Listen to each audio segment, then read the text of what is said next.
Librarian ہے، روزانہ درجنوں لوگ آتے جاتے ہیں مگر اس کی زندگی میں کوئی خاص دلچسپی نہیں ہوتی۔ وہ ہمیشہ کتابوں میں ڈوبی رہتی ہے، اپنے خوابوں اور ایک پرسکون مستقبل کا انتظار میں۔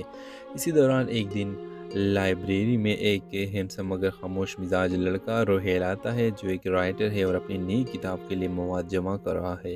پہلی ملاقات میں دونوں کے درمیان ایک عجیب سی خاموش چنگاری محسوس ہوتی ہے۔ شروع میں ایمن اسے صرف ایک عام وزیٹر سمجھتی ہے، مگر روہیل روز آنے لگا۔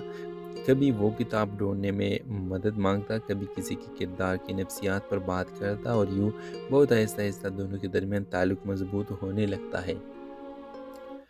ایمن پہلی بار خود کو کسی کے سامنے ہنستے مسکراتی پاتی ہے، جبکہ روہیل کو وہ لڑکی مل جاتی ہے جو اسے اندر تک سمجھ سکتی ہے۔ لیکن کہانی یہاں سے مشکل ہوتی ہے۔ ایمن کی زندگی میں ایک پراسرار موڑ آتا ہے جب اسے پتہ چلتا ہے کہ روہیل کی کتاب دراصل اس کی اپنی زندگی سے متاثر ہے، کیونکہ روہیل پہلے سے ہی دور سے اسے دیکھتا رہا ہے، اس کے حالات جانتا ہے اور اس نے مرکزی کردار بنایا تھا۔ ایمن کو دھوکہ محسوس ہوتا ہے کیونکہ اس نے کبھی اپنی زندگی کسی کو نہیں بتائی تھی اور روہیل نے اسے اپنی کہانی کا موضوع بنا دیا۔ ایمن اس سے دور ہو جاتی ہے اور روہیل پوری کوشش کرتا ہے کہ وہ اسے سمجھ سکے کہ اس کا مقصد اسے دکھ دینا نہیں تھا، بلکہ وہ خود بھی نہیں جانتا تھا کہ کب ایمن اس کی محبت تحریر اور زندگی کا مرکز بن گئی ہے۔ اور ایمن کے ایک خط میں اپنی سچائی، اپنی کمزوری اور اپنی پوری محبت بیان کرتا ہے۔ آخر میں ایمن ہمت کر کے خط پڑھتی ہے، اسے احساس ہوتا ہے کہ روہیل نے غلطی تو کی مگر اس کی نیت سچی تھی۔ وہ پہلے شخص تھا جس نے ایمن کو صرف دیکھا نہیں بلکہ محسوس کیا تھا۔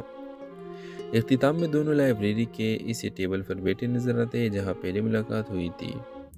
روہیل کہتا ہے، میری کہانی تم سے شروع ہوئی تھی، اب زندگی بھی تمہارے ساتھ گزارنا چاہتا ہوں۔ ایمن مسکرا کر کے جواب دیتی ہے، پھر لکھ دو ایک نئی کہانی، مگر اس بار ہم دونوں کی۔ ڈرامہ سری کے حوالے سے اپنے رائے کی لازمی کمنٹ کریں، ساتھ میں ہمارا یوٹیوب کا چینل سبسکرائب کرنا مت بھولیے۔ تھینکس فار واچنگ، اللہ حافظ۔